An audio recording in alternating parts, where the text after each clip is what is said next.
Good morning and welcome to this ICSPS WIOA webinar. My name is Kirsten Bayer with the Illinois Center for Specialized Professional Support at Illinois State University, and I will be the moderator for today's webinar.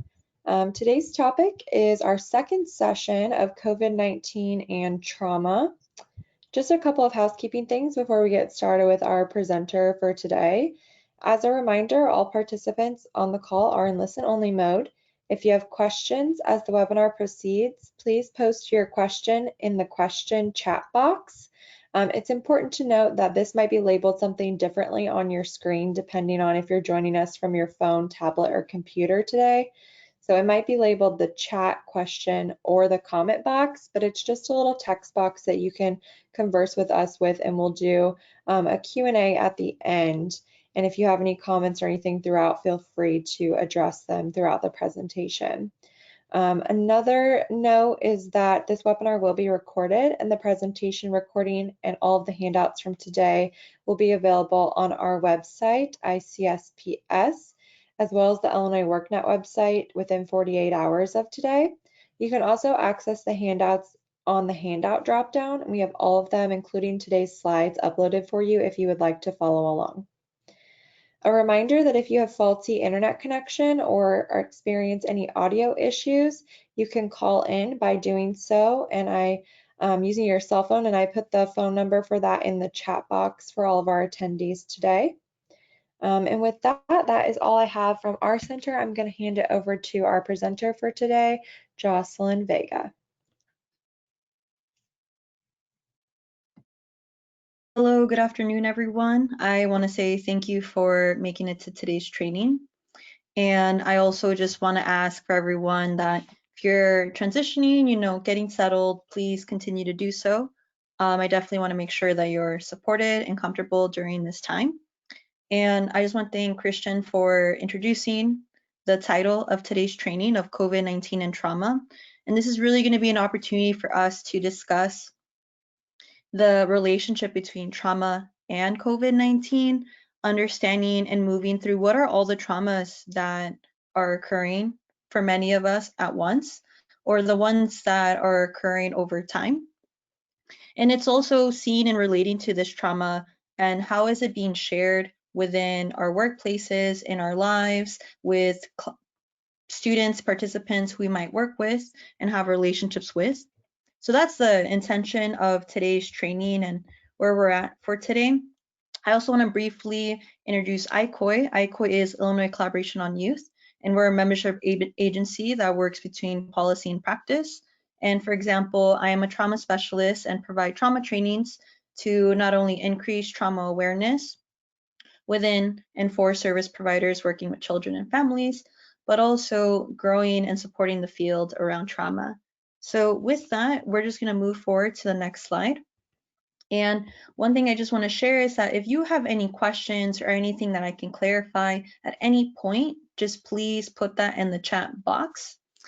And I just want to say these are our objectives for today. So what are we going to be covering today? I'm going to read them very briefly. So over here where we have the check mark, these are things that we will be covering, right? We're going to be exploring that individual and collective traumas. We're going to later on discuss what are some healthy coping mechanisms, as well as some self-care strategies. And we're also going to talk about the disproportionate impact of COVID-19 and how that has impacted marginalized communities. And the last thing we want to do is just how do we recognize community collective care? And specifically, we're just going to talk about mutual aid networks. What we're not going to discuss today is the medical overview symptoms of COVID-19, a list of nonprofit funding, and also government policy. So those are all things we're not reviewing for today. And then we're just going to transition to the next slide. Thank you. So this is me. I am your trainer. I recognize that, a lot of us have been on a lot of calls, probably have attended a lot of trainings. So thank you for making it to this one.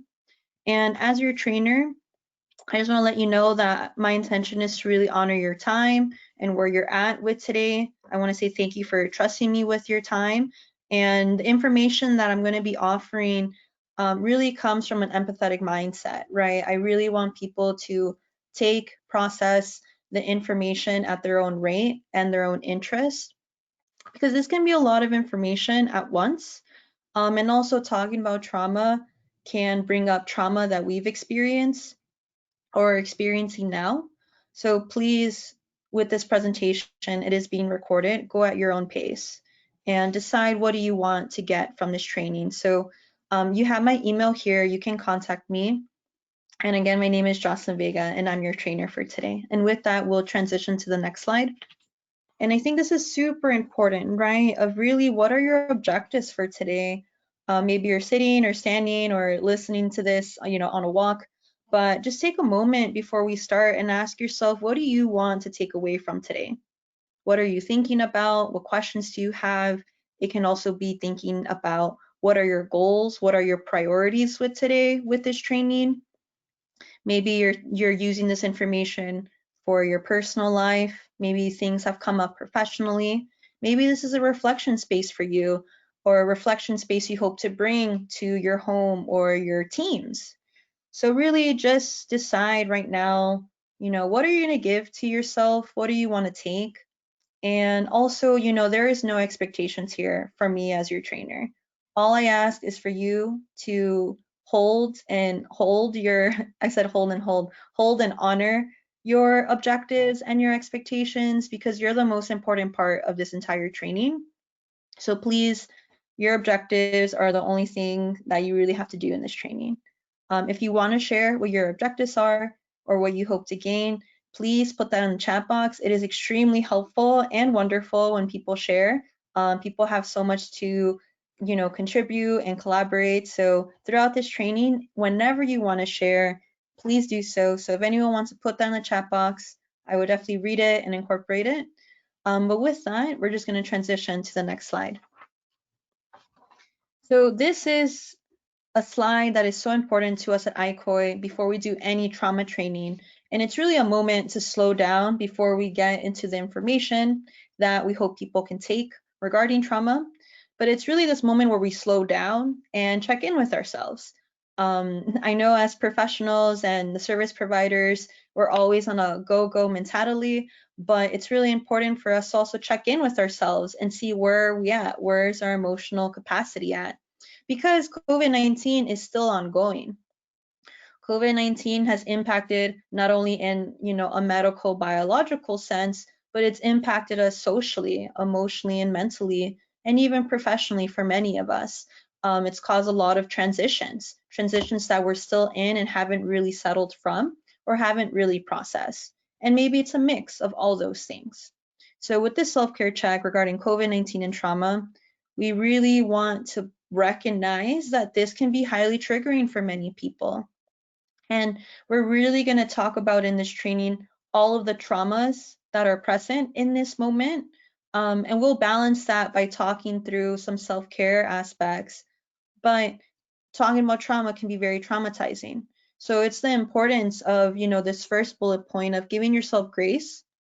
And as a trainer, there's nothing you have to do in this training. The only thing you have to do is decide what you hope to gain and what are you willing to give with your attention, right? You're going to be able to come back to this training. It's going to be recorded. So don't pressure yourself of getting all the notes down, right? Getting all the information. Go at your own pace, because we're still experiencing this trauma and we might not be fully aware of how we've been impacted by this trauma as individuals or in our roles or in our workplace. So, that second bullet point of please, like if you need to take that break, if you need to log off, know it will be recorded and you'll have access to this. And your well-being and your wellness is the most important thing for me as a trainer. And this brings us to the next bullet point, right? Of when we're stressed, when we are overwhelmed, our breath shortens and becomes very fast. And in this training, remember to take some deep breaths if that feels comfortable for you. Remember to slow down, right? And connect your body with your mind, with how your heart might be feeling. And breath can be a really powerful tool to remind us of not to breathe so fast, but to slow down and help our body relax and receive the oxygen that it needs, as one example. And then the last two bullet points, right? We really want people to not feel like they're they're in like a classroom environment, right, where you have to sit down and you have to wait until class is over to move. That is not my intention. If you want to stand, stretch, move around during this training, please, please do so. Our body is so important, and our body holds on to stress. So as a training that can bring up trauma, and can traumatize, right, some of us, if we're experiencing that trauma, hearing these things, it's really important that you connect with your senses, as one example. So moving with your body for relaxation, for grounding, for just yourself. Please, please know that in this training, we encourage movement. And this is the most important thing for me as a trainer. And I know I'm really diving into the details of this self-care, but it's so important. Please debrief with someone. It can be with someone in your team, someone with your home, of course, asking them permission to debrief first. But as a trainer, I always debrief with someone after a training. A lot of things can come up for us. And it might be not only today, but the upcoming days, right? Where you have an aha moment or an uh-oh moment. I didn't think about that and it's coming together now. So please know that debriefing is one thing I encourage for people to do. And if you want to take the moment now to write someone's name, maybe it's someone who you know, someone who you work with, but talk to someone about this training if you would like. And if it's not about the training at all, please, you can still debrief with someone, right? That's absolutely crucial. So with this self-care, I hope this helps ground and set the tone for the whole training. And with that, we're just going to move to a mindfulness moment. And this mindfulness moment is very brief, but this is an example that we want to give everyone as a tool. As you can see, the screen is blank, and that is intentional, because we really just want to ask everyone right now, if you have a piece of paper, a pen, even if it's a sticky note, you can also use your phone if there's nothing around you. But grab something where you can write on or type on, and I'll give people a second to do that. But really, in this moment, it's how do we mentally and emotionally stretch before we sit in a webinar, right? That's going to talk about really difficult things. And it's this moment of stretching, right, before we go into the training of what are all the things that are on your mind, right? So on that sheet of paper, write down what are the things that you have as tasks that are running through your mind. What are the emails that you got to send, right? What are all the reminders your brain is telling you got to do, or that, are in your mind right now? So take a moment. I'm also doing this with you as I speak. So I'm writing down how I have to send some emails, how I have to take the dog on a walk, things like that, right? And I'm just writing it down, and hopefully you're writing with me. But just take that moment, right? And that list can feel kind of overwhelming of, wow, I have so much to do today. But maybe write one or two things more down, right? And now as you're looking at your list, your virtual list, right? Maybe it's on the screen or on a piece of paper. Say thank you. Say thank you to your mind. Thank you to that running brain that is trying to help you remember all this information. But we can just say thank you to our list. Thank you for our brain, right? For reminding us and helping us give this attention. But we're saying thank you, and we're saying I'll see you later. Because in this training right now, we really want to focus on the information that might impact us, the information of trauma in a moment. And by they saying thank you, right, we're not ignoring our list, but we're creating that space, that separation of this is where I am now. I want to be open and protective of the information that I might receive. And I need to separate myself so I can have that attention and that integrity during this training. So this is something I recommend for people if you work in teams, if you have meetings with families or youth before starting a training, right, or a program, or just like your own group facilitation of people are coming in with so many things on their mind. And it's really helpful to give people a transition or a routine or a check-in exercise so people can at least check in with themselves and create that space and separation so that they can give their attention in this moment. So this is just one of many grounding exercises that we can use as a routine in what we do and in our work with ourselves, with families, right? So thank you for allowing me to explain this activity. I hope this helps you and your working spaces in the future. And thank you for everyone who participated. And with that, right, we're grounded. We talked about self-care. We know the intention of today. We're really now going to talk about the content of the COVID-19 and trauma. And thank you for transitioning the slide. So it's also very important, right, that we have the same language of what are we discussing, what are the words that will come up today.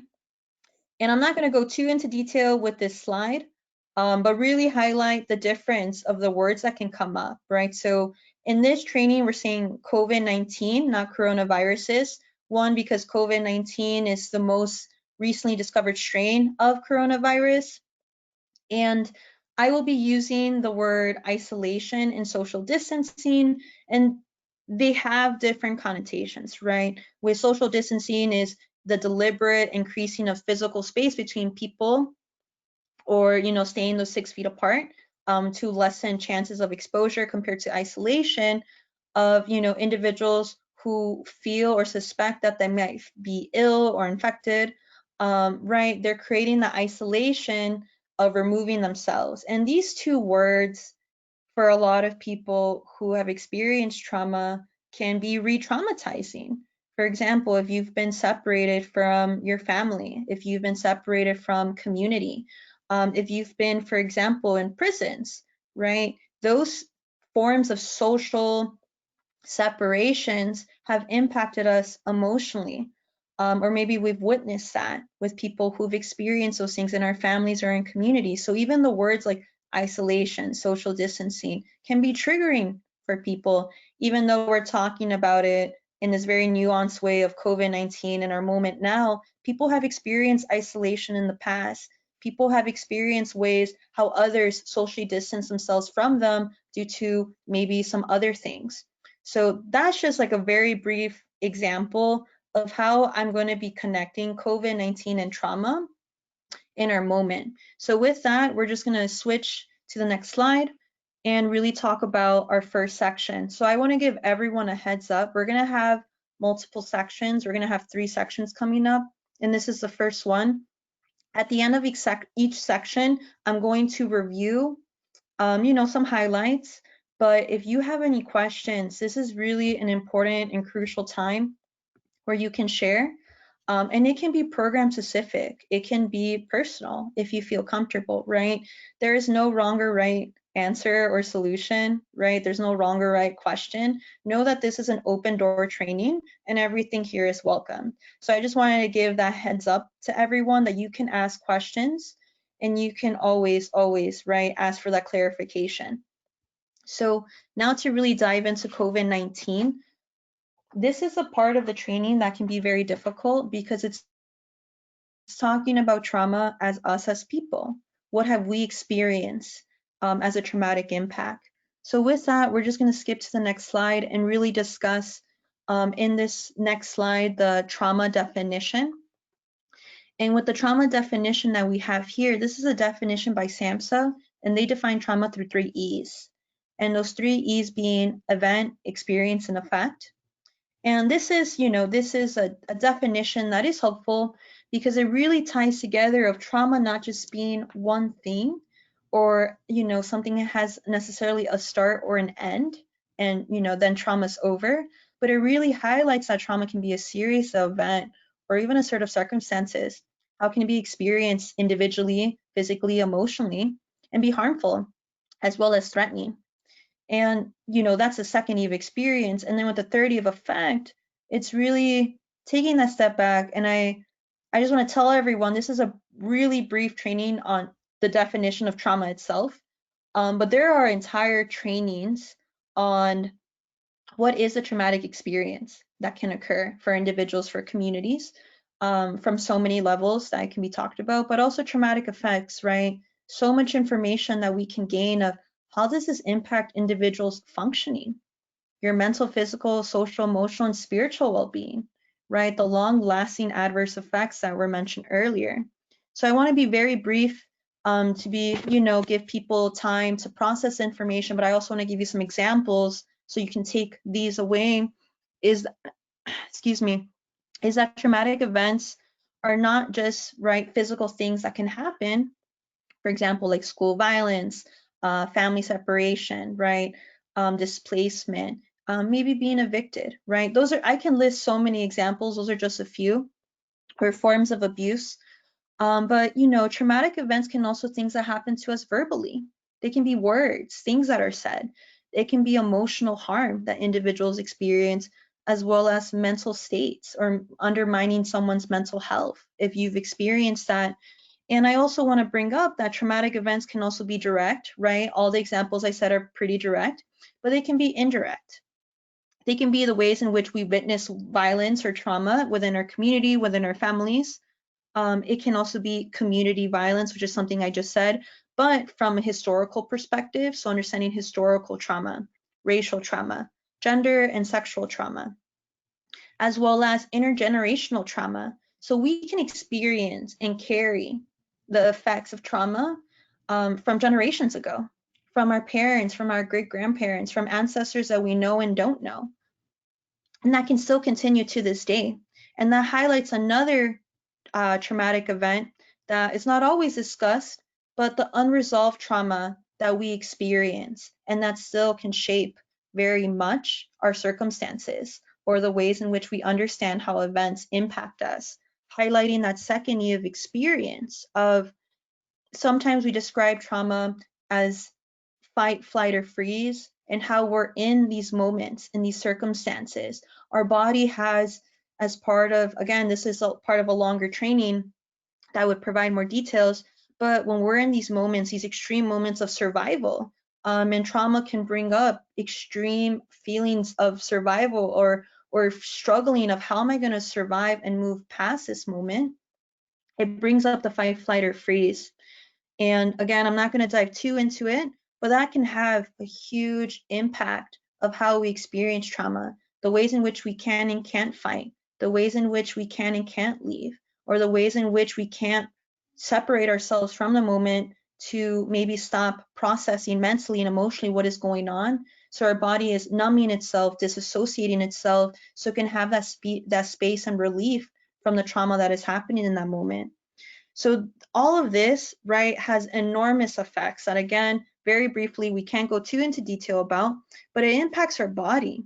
When we talk about trauma in the body, we can talk about how our mind is always racing, right? We're planning for the worst case scenario due to that previous trauma.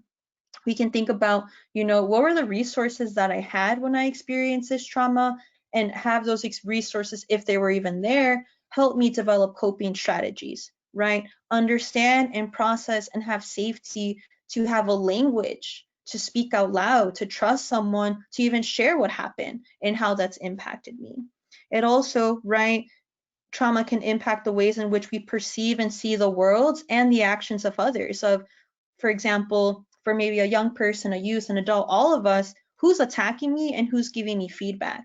Who's here to support me and who wants to defeat me, right? So this is very brief. This is only one slide. We're really talking about the definition of trauma from SAMHSA.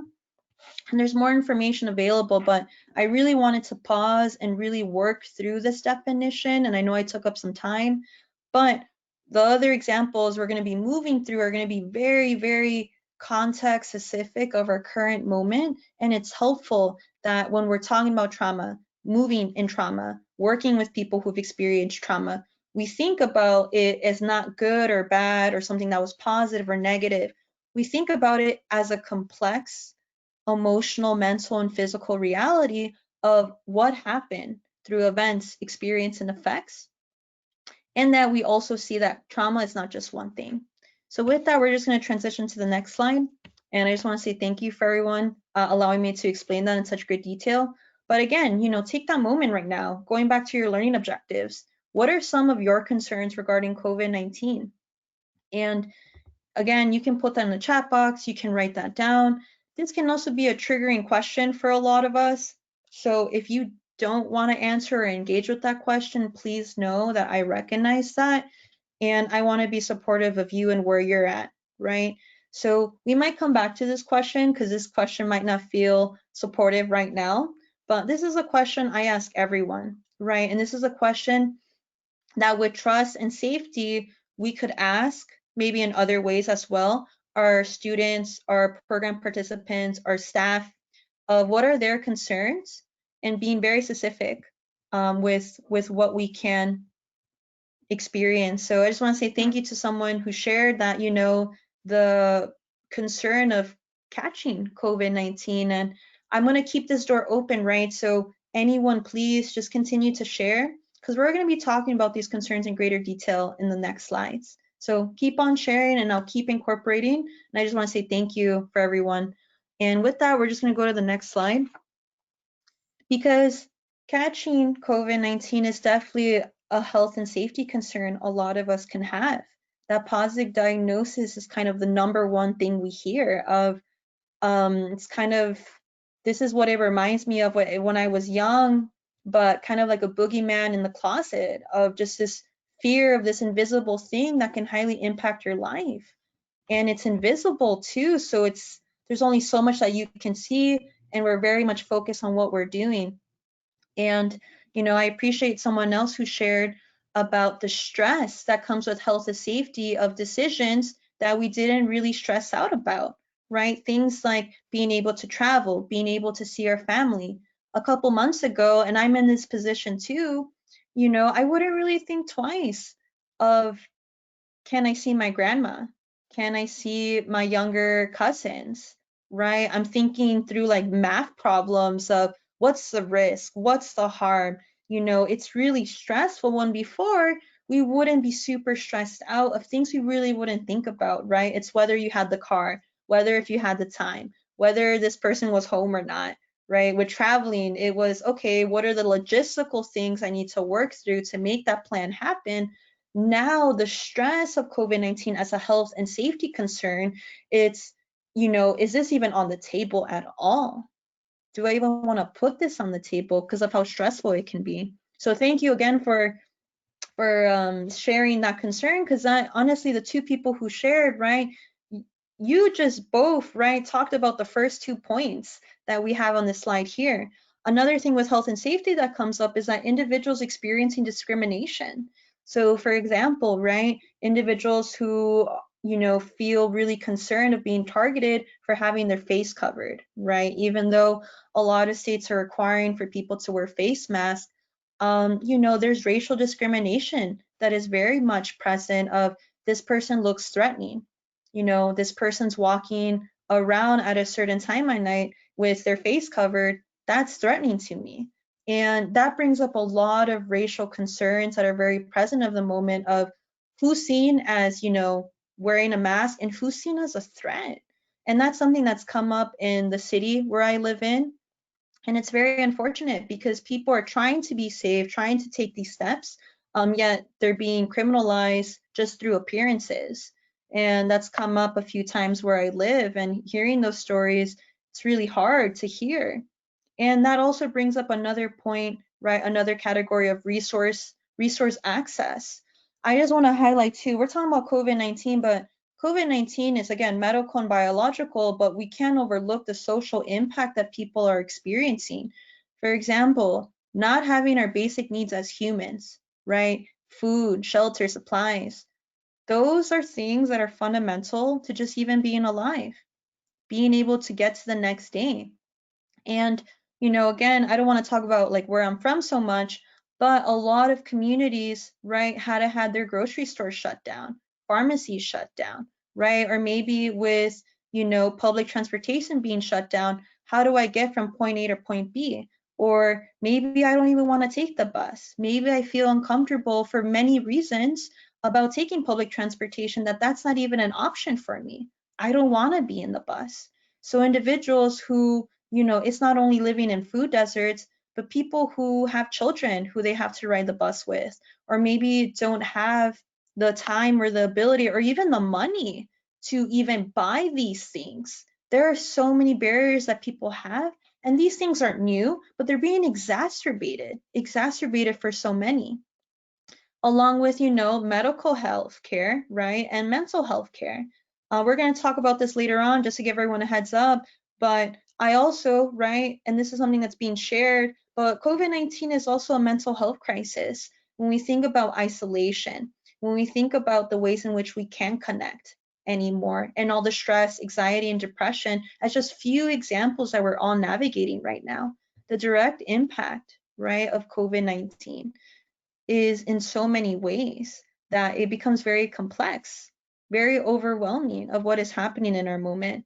Professionally, we'll discuss this later on, but a lot of us, have experienced hardships even continuing our jobs, having the same energy, attention, focus of the transition to remote was traumatic for many of us, of not having information, not having clear steps, not knowing exactly how we're supposed to do our roles now, and not given that perspective by our leadership or from other aspects of our organization.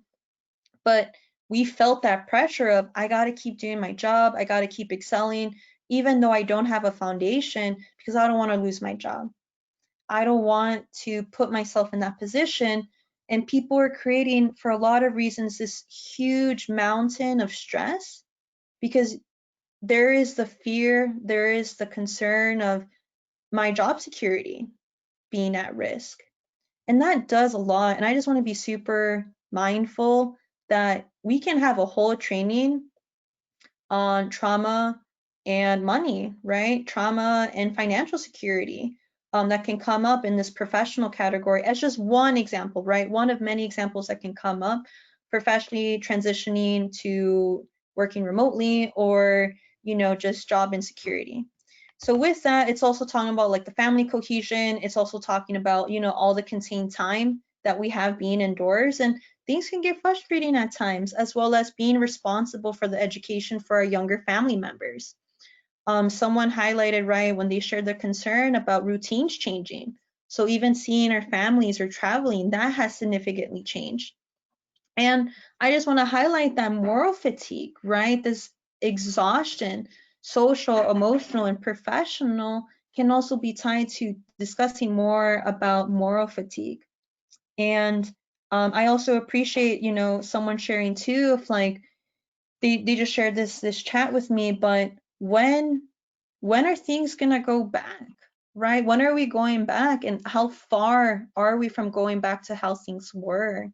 Even that by itself is extremely traumatic, of everything that's been lost, how we're currently grieving over our social life, right? Our hobbies, our ways of connecting, and seeing how far and removed that is maybe right now for us, but also how that happened was emotional. For many people who I've had conversations with in other trainings, they've described it as violent, right? This has been a very violent process and experience for people. So there's a lot of direct impact that, we can discuss in more detail. And I just want to say thank you for everyone for allowing me to move through this difficult material. And I just want to say we're going to transition to the next slide, to really talk about loss and grief. Someone just shared with me, and thank you for sharing with me, that, needing to reschedule, right? We have here as grief, life celebration. So someone just shared, right, a wedding that they've planned with their partner, right? Make this life commitment was something that was organized for 3 years. 3 years, that's a long time, I think, for anyone, right? And that being an absolute loss and heartbreak. So I just want to say thank you for this person who just shared this, because that is another form of grief. And we don't always talk about loss and grief when we're discussing trauma.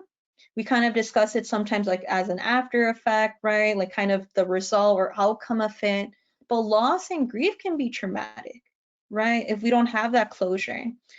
We can talk, right, this whole 2 hours about the trauma of losing someone, or not being able to go to the hospital, not being able to have funerals, right? Of how we know and connect and understand one another during these traumatic times, right? Even as professionals, we've experienced loss and grief of not being able to say goodbye, not being able to, transition out so that we can help our students prepare and organize and be familiar, right? Even our program participants. And another loss, that I feel like sometimes we describe it as, well, that's life. but I don't think so, is the loss of a job, the loss of financial security that I think and I really believe is part of our basic human needs of how can we sustain ourselves? How can we make sure that we're being fed and, even if we don't have families or households ourselves? So these are just examples of grief and loss that aren't always discussed in trauma, right? We think about, what we see in the media, what we think, right? What are the extremes? And that's not to overlook that, but I also want to be inclusive of loss and grief being a form of trauma. And grief, I just want to say there is so much that we can talk about grief.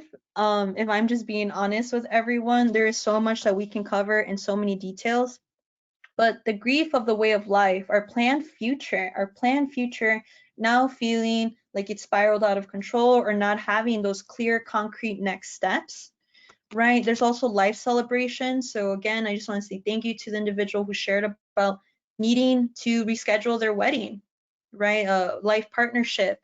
And I just want to highlight, one final thing before this is that this moment of loss and grief can also bring up guilt. It can bring up shame. It can bring up emotions from the past. One thing that I've learned and people have shared from other trainings is experiences that we've had as children, right? Isolation that we've experienced as children might be coming up and resurfacing for us right now.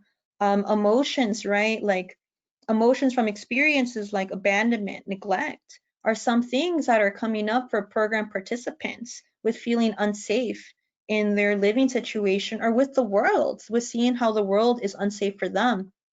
And in this moment, I just also want to recognize that all of us are trying, all of us are doing our best, and all of us, for the most part, right, unless we've been around for over 100 years, haven't lived through a global pandemic on this scale, right? It's global.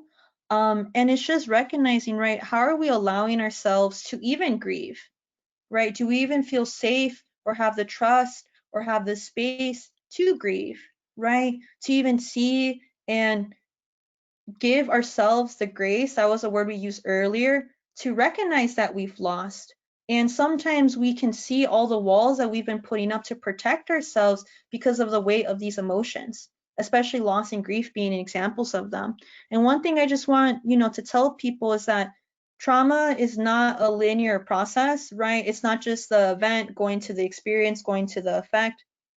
It's very complicated and moves in so many ways, right? We use the phrase as taking steps backwards, and that sounds really negative, but it's okay if you want to take some steps back.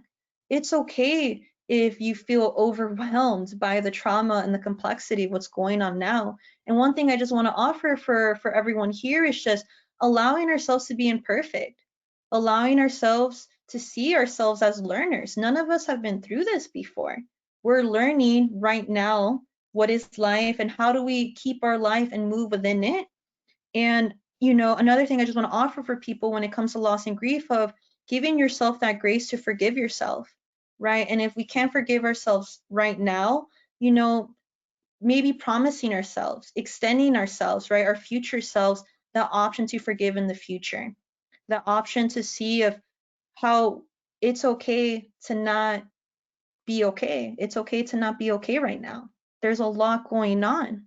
And it's really important, right, when we talk about trauma of how do we not blame ourselves, deny ourselves, talk ourselves down, right? Be negative towards ourselves. And these are just a few things that I just want to offer for people now as coping strategies or mechanisms that we can have when we're talking about loss and grief.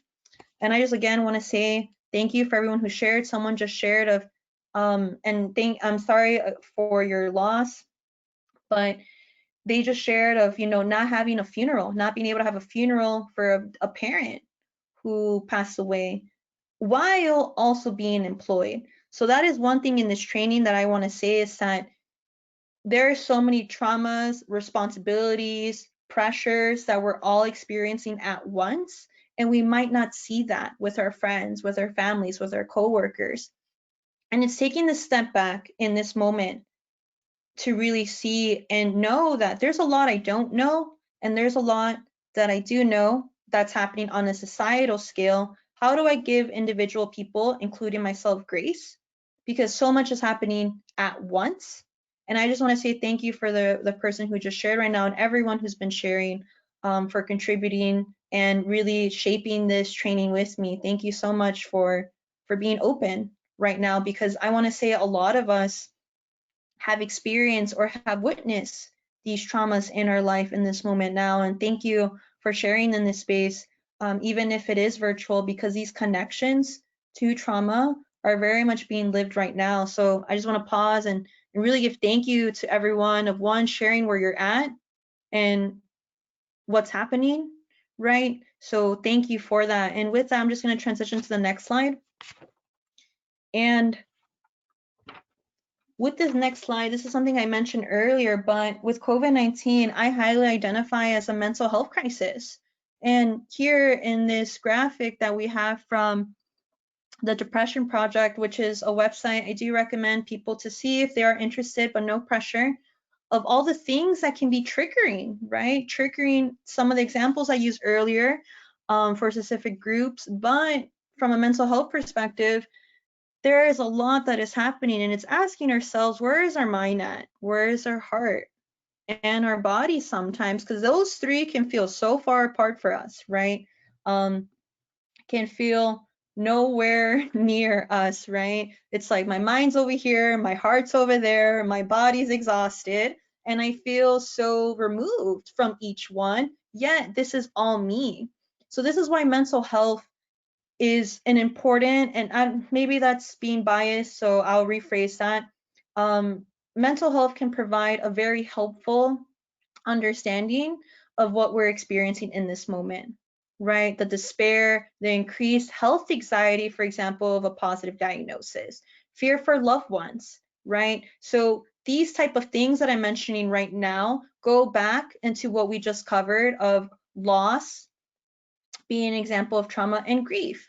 I also want to highlight, as we're discussing mental health, anticipatory grief, the ways in which, for example, we are planning and thinking of the worst case scenario and feeling like the worst thing is going to happen to us, right? We're anticipating future grief.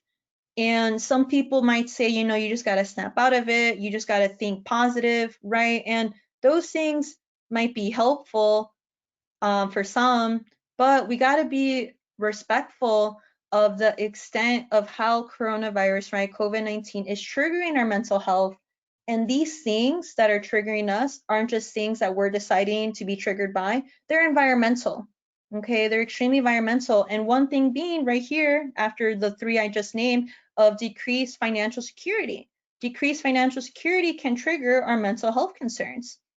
And one thing I want to highlight here with trauma that I find so important to not only discuss with our young people, right, our students, our program participants, but when someone has experienced trauma or is continuing to experience trauma as a chronic state, or just is still moving and healing from the experience of trauma, we switch from a living mindset to a survival mindset. And I think that is so important to know and just pause on of so many of us, even aspects of our society, are on survival mode. And that really pushes and pressures a lot of us in certain ways. And these are other things, on the right side that I'm not going to dive too into detail. But this thing right here, right, with quarantine at the bottom, it's a sentence that I'm reading here. Quarantine makes it difficult, right, to distract, to cope, to self-care during these times. And we also want to recognize that we have existing mental health issues, or we're healing from mental health or with our mental health. So one way someone described it that I really appreciate is that we had a lot of life going on before COVID-19, right? Before maybe it was like February, January for many of us, when there was that transition, right? That very strong, fast transition. And we're still balancing the past with our present. So know that, right? Know that you don't have to be perfect right now. There's a lot going on, and mental health, right? Having this mental health language can maybe help us extend and connect to resources of what is the need what are the areas that I feel like supported by and want to explore or grow in. But again, this being at your own pace, right? This being at your own pace, because really you are the most important part of this process.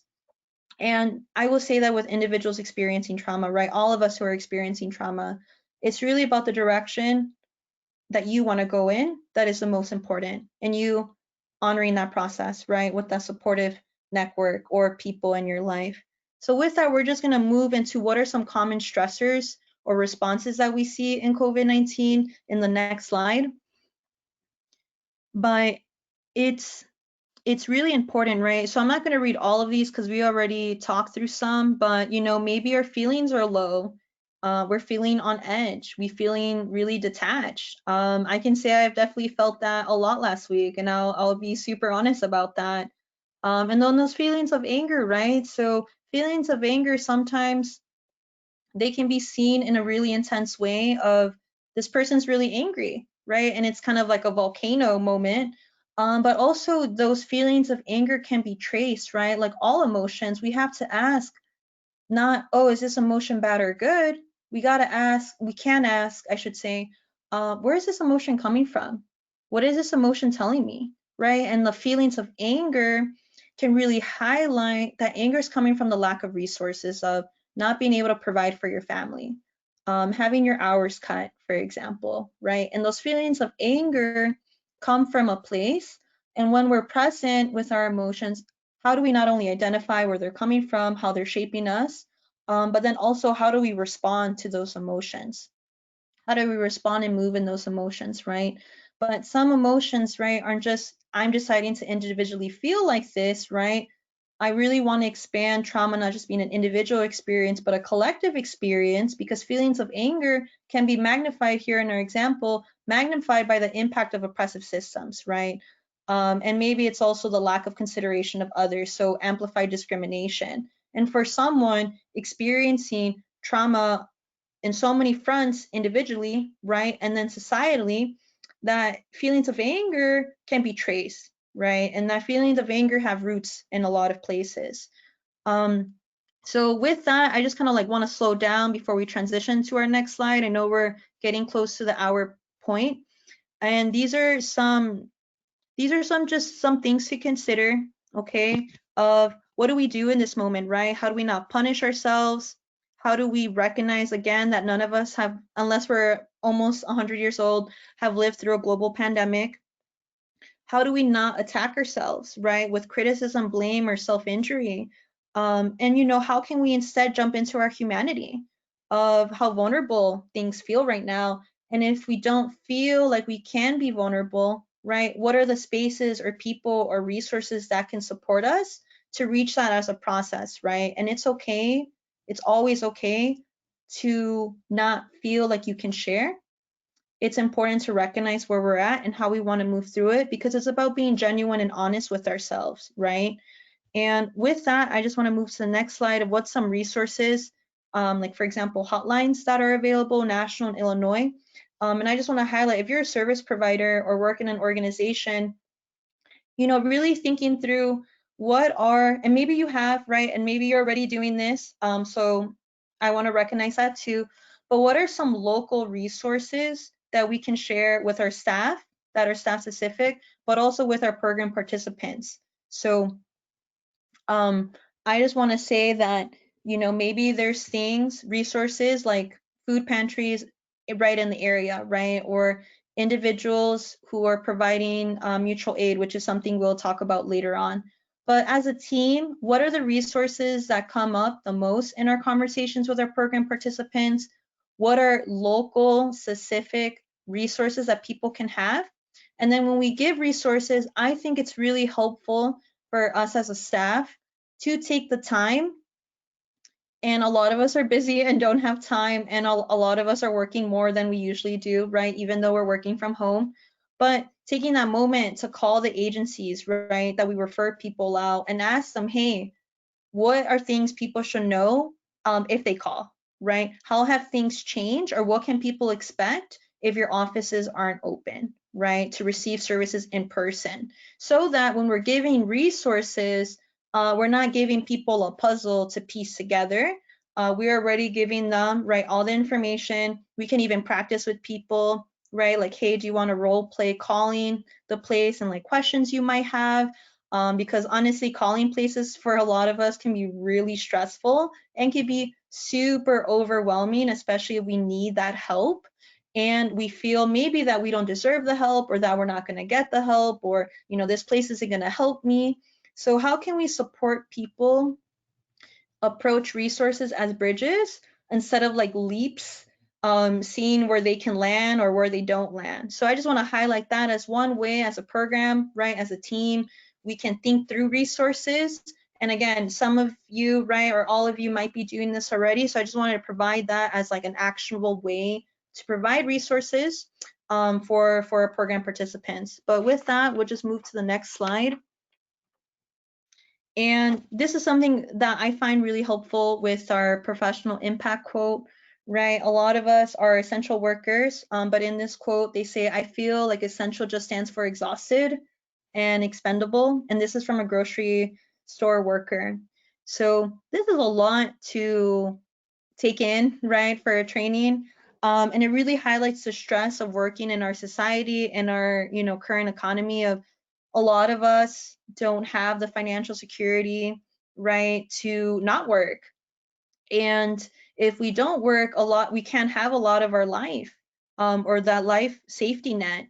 And it's really hard for workers to see the lack of support, lack of relief, right? And a lot of us as workers are in survival mode, even if we're financially okay, right? Maybe we have a job, income, but we might have family and community members who are not in that position, and we can really feel and take on that stress or feel that pressure of I gotta take care of them. Maybe I maybe have to pick up these bills or pick up other things to make sure that this person's okay. So with this moment, I just want to slow down for a little bit because we're going to have a poll. And this is our first poll that we're going to have. And it's really going to ask what has impacted you if you've been working remotely? Because I think this is a professional impact that is extreme. It's been extremely difficult for some of us. So with this poll, the direct question is, what has impacted you about working remotely? And with that poll, you know, it's being maybe unprepared, right? A lot of us are unprepared, feeling overwhelmed, right? Another thing is, you know, unsure about the long-term or short-term impact. And another one can be inconsistent communication and expectations during this time. So if you feel comfortable, right, again, go at your own pace. I would love to see what people would like to share in this poll.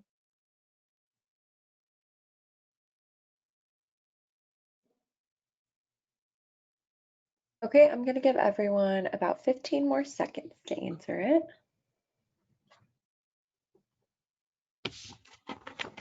Thank you. Okay, I'm going to go ahead and close the poll and share the results. Thank you everyone for participating in this poll. It's across the board, right? A lot of us across the board, and honestly, there's only 4 options, but I'm sure that there's more examples, right? Maybe challenges that we're currently in. So I just want to thank everyone for participating in this. And then in the next slide, it's going to really focus on healthcare statistics of the impact of COVID-19, as well as, you know, the impact that we have as a team, right? Like our teams are working through a lot of stress, and in the poll, right, feeling unprepared, feeling overwhelmed, being unsure what this is short term and long term, as well as those inconsistent communication or expectations. One thing that wasn't listed as an option, but I really think it's important to identify, of the pressure to keep delivering the same level of service or like program delivery, right? And you know, I understand when people say like, well, that's part of the job, right? That's why you have this job. But it's also, you know, kind of like slowing down and pausing of there is so much trauma, harm, concern going up all at once. We wouldn't really put that pressure on program participants or, you know, being trauma informed with clients or communities or families, but we don't extend that same mindset with our staff.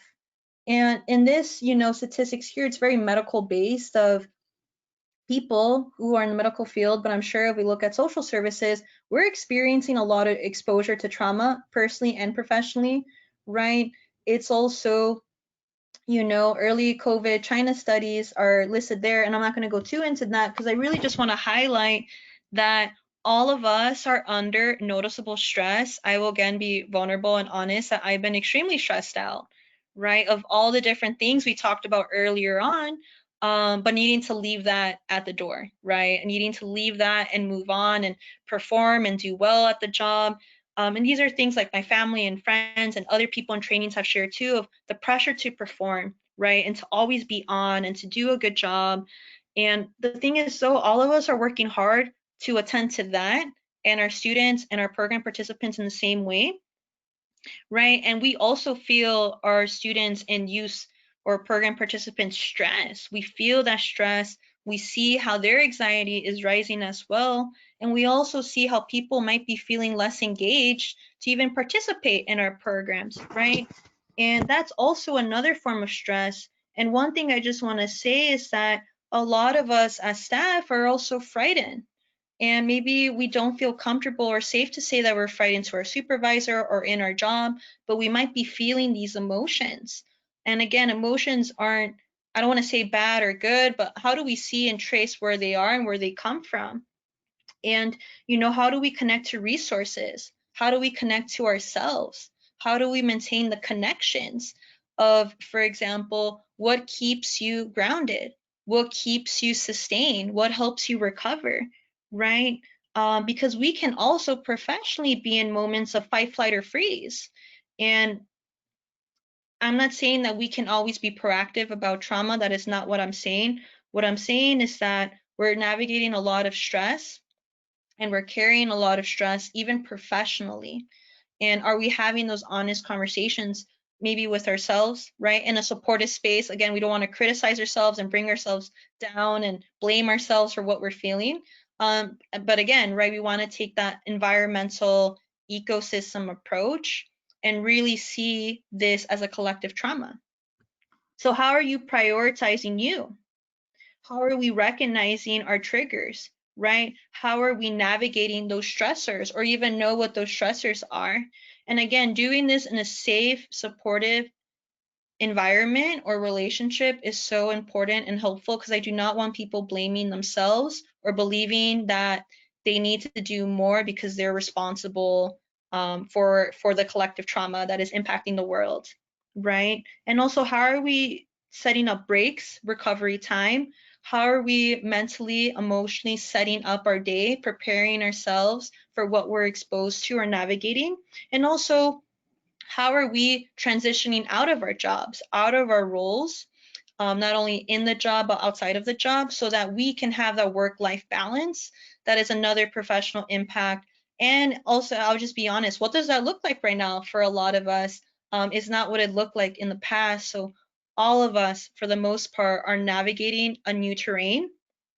But again, giving yourself that grace, right? Giving yourself the honor of, we're all doing this at the same time. And it's also deciding what this looks like for you and what works best for you. You are the most important person in all this. So these are just some things to keep in mind before we transition to the next slide. And again, if people have any questions or would like me to clarify anything, please let me know. I am super happy to take any information in. In the next slide, we're just going to talk about like some direct resources that are available. So one of these apps is called Power Resilience app. So this app really is designed for service providers, and this is really an option to just have a site right on your phone. If you don't want it on your phone, I also understand, of what is a reminder of how much time have we been working, right? Do we have self-assessments for compassion fatigue, vicarious trauma, and burnout, which are things we haven't talked about in a lot of detail, but those are also direct impacts that we have in continuing our work during COVID-19. And, some of us, including myself, I'm not a huge app person. That's just my personal choice. I have seen this app and I do appreciate the user friendliness. And I also just want to highlight for some of us who are like less high tech, is there is a handout in the resource area in your, I don't know what it's called, your control panel, but it's an impact scale. So on that impact scale, it really asks you questions of how coronavirus, right, or COVID-19 has impacted your routines, for example. And this is something that can be helpful for clients, for program participants, right? Seeing the impact, tracing and recognizing, okay, this is not helpful, this has been helpful, this is what's been stressful. And again, having a safe environment is the first thing I recommend before engaging in this app or before engaging in an impact scale of COVID-19, right? And one thing I want to say is that with either of these tools that you want to use, also give yourself space to recognize what have you been doing? What is something you have done for yourself or are growing, right? Because I think sometimes you can look at, well, I'm missing this, my score is low, I'm struggling in this area, and we can overlook all of the intentionality, effort, strengths that we've had during this time and how we've been moving, right? Even if it feels like a struggle, we can't overlook our foundations that we've built, maybe the new traditions that we've built, the new routines we've given ourselves and honored with ourselves.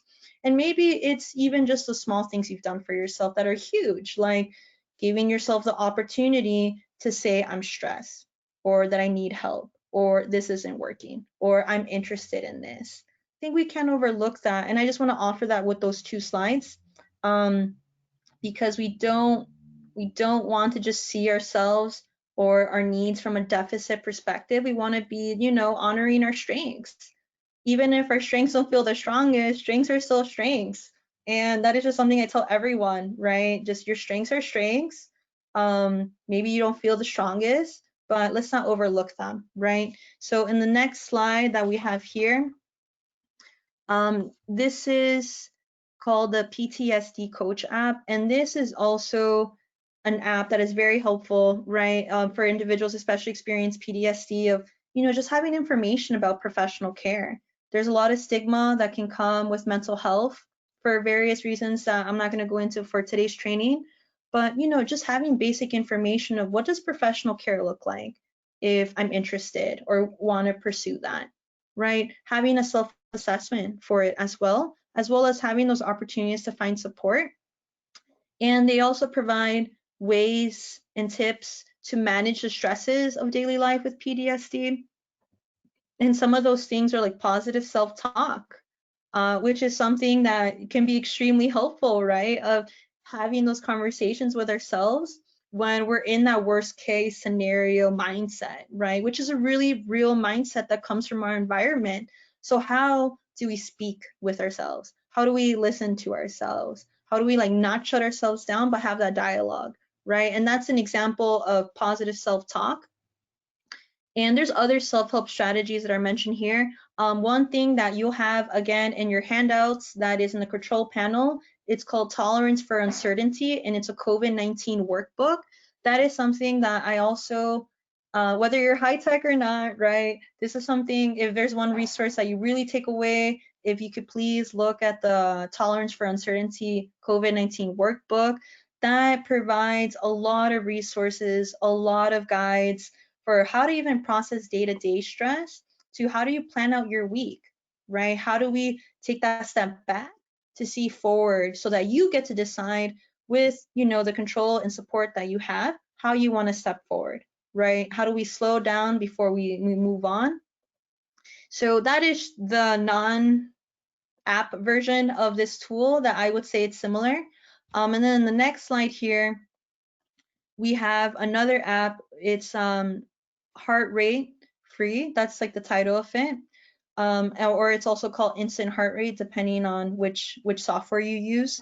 But this is something that we talked about earlier with self-care check, right? The importance of moving and being in our body.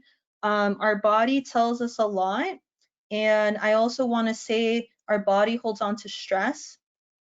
Our body holds on to anxiety, to fear. We may not always directly recognize it, right? So this app specifically discusses how to accurately count your pulse and your heartbeat, and that can show you, for example, how fast or how slow your heart is moving, right? Just even that moment of taking your time, or when you have time, of slowing down your breath, or even just hearing your heartbeat, right? This amazing muscle that like never really stops beating, right? It's our entire life. It's incredible to think about the force our body has. And with this, I don't have like a paper version, right, in the handouts, but one thing I can offer is that when we identify activities that stress us or make our heart race, right, or that fasten our breathing, and we might not always notice it, it might not always come to us immediately, but how do we identify when things are stressing us out, right? So sometimes I feel like culturally we say, this person or I went from 0 to 100, and that's a helpful way of thinking about it, right? Like something impacted you so much, you're at this extreme or you're at this height of stress or anger or frustration, but our body, right, tells us messages, gives us little alarm systems or warning signs of, you're feeling stressed, this is making you uncomfortable, right? Maybe this isn't the most helpful thing for you right now. And our body tells us these things in very unique ways, and our heart is one of them. Our breath can be another one, but all of us have individual ways that our body tells us when we're uncomfortable, when we feel like we're in danger, when we're getting or we are upset, right? And we build up, and our body tries to let us know. So that is just a non-paper, I mean, a non-app version of this app of how can we identify those stresses, and then how can we read the messages that our body is giving us when we're experiencing trauma or stress. Another thing I want to say is that, identifying in a positive way, or in a more supportive way, I should say, what helps you open and connect. So I don't want to say on the opposite end, but as another bridge, what are the activities that help you open and connect to your heart, right? To your well-being, to your happiness, to the ways in which you're able to relate to people, relate to yourself. What helps you really be you and your true self, and open and connect that for you, right? And what are those specific activities, or what have been those specific moments, and how do we grow that, or just recognize when they do happen, because sometimes we overlook those things. So how can we do both at the same time, or just things that I'm sharing with the non-app version of this app. Another thing I want to highlight is that, these are just a few tools, just a few. There's more that individuals can engage in. And in the handouts, there's other things mentioned as well. So with that, we're just going to transition to the next slide. And I just want to take a, like a slow down moment, and just ask people if they have any questions. And these are questions that anyone can have, right? So I'll give a few moments, right? I'll give like a minute or more for us to just kind of slow down, take in the information that we've gotten so far. And I'm just pausing to give people like a break for questions before we continue through the training, because we are at this halfway point, and I would love to see any questions or anything that anyone needs during this time.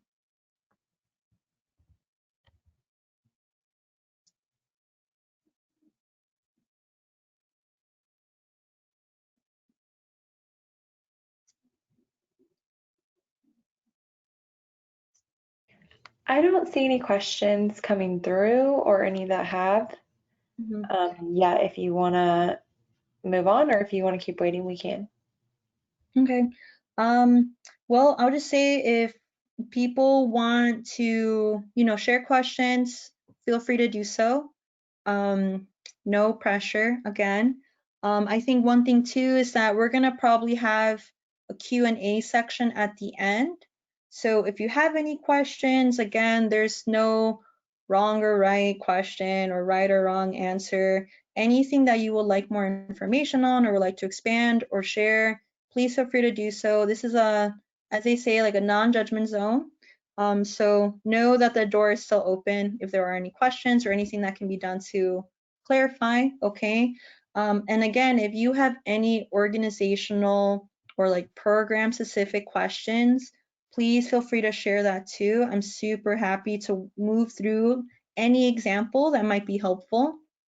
So, and I also want to recognize that this is a lot of information to take up at once. As a trainer, I also debrief with someone after this training, and I debrief with myself because it's so much to take in because we're still present with COVID-19, and there's a lot of contradictions and complexities that we haven't discussed in this training, right? Like, and we can list a few of like, how do we approach reopening, or how is reopening, impacting me emotionally? How am I emotionally and mentally exhausted from a lot of this, right?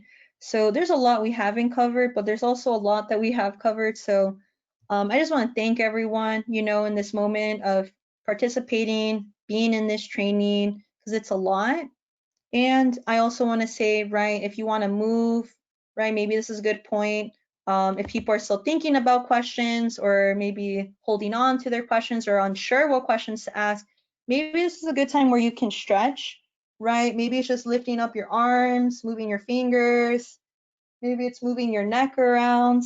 Maybe it's standing up if you want. So, this is also a time for you to stretch, but you can always do that at any point. And no, we're going to have more time for question before the end. So I just want to say thank you for everyone for your patience during this time. And I also don't see any questions at this point. So I think this is okay to continue with the training, but please share anything you'd like to share and I'll gladly be super happy to receive it. And then with this section, this is a section where we're going to talk about coping mechanisms and self-care.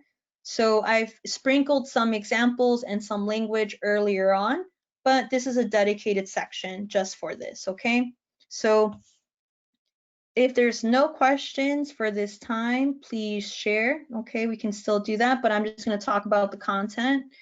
And I just want to say that coping mechanisms and self-care are often used interchangeably, right? We say self-care, coping mechanisms, also cultural understandings of coping mechanisms and self-care can be very different from one another, or again, be presented as the same thing.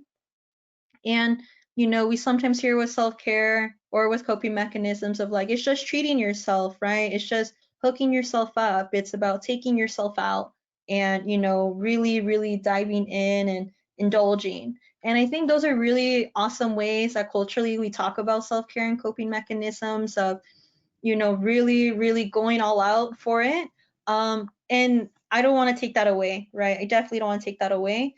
But for me, what I hope to share as something to add on to, mainstream and like larger cultural understandings of self-care and coping mechanisms is self-care and coping mechanisms within trauma can look a little different, right? And again, it's not to get rid or say one's better than the other. It's just an extension. It's just something to offer, right? And this is just one offering. There's many ways that we can talk about self-care and coping mechanisms in trauma. So I'm just going to present one way of many, okay? So I just want to be, again, intentional and mindful of how I'm explaining this information. But when we're talking about coping mechanisms and self-care, they're related, but they're distinct. They're very distinct. And I'll provide some brief examples to really not separate the two, but give, each their foundation because they do have their own foundations. And I just want to be brief with coping mechanisms, right? So I'll read the definition of each word, but I'll go first with coping mechanisms. And it's strategies that we use when we face stress or trauma to help us manage the painful or difficult emotions. So with coping mechanisms, right, they're the things that we might do the day to day, right? It might be the ways in which we rely on certain tools. So some tools, for example, can be food, can be music, can be movement, can be the ways in which we remove ourselves from situations, right? Or we create a distance from when we are facing that stress.